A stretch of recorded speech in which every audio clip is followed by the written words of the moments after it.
This is where we're creating our title and our cover. Your cover is like the gatekeeper. Don't be sloppy on your cover, right? If you're going to use Canva, use AI to help you learn how to use Canva to create a version of a best-selling cover that you like. Take a screenshot of the best-selling covers, give it to chat, say, hey, I want to create this on Canva, help me.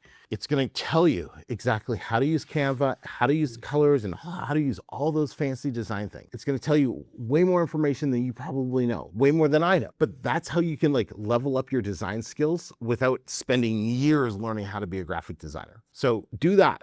For everyone else who has like 100 to 200 bucks, go to Fiverr and invest in a good cover designer. If your customers are not clicking on your book within the first 3 seconds of them scrolling past it, you're not going to make any sales. You have to have a stunning book cover that stops people right in their track as they're scrolling in order to generate that interest. Then your Amazon listing, like your title, your description, your A+ content, your A+ metadata, all of that stuff has to be focused on readability, more so your description and your title, and then SEO, right? A+ metadata, description, and your title for some part of it. You have to have an SEO focus on there, right? You don't have a brand, you don't have a big following that you're going after. You're relying on Amazon's search engine. Search engines run on search engine optimization, SEO. So you have to make sure that's taken into an account, right? Your description, every line on your description should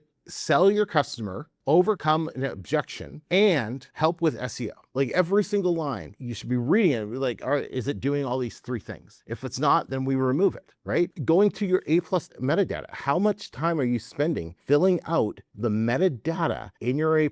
Not creating your A+. I'm talking about when you upload your A+ and there's a whole bunch of boxes that you need to fill out, right? There's like 2 or 3 of words, right? Alt text, and that's metadata. That is what Amazon's reading to determine whether or not they should show your book to that customer. The more you can fill that out, the better and the faster your book's going to get indexed and ranked on Amazon.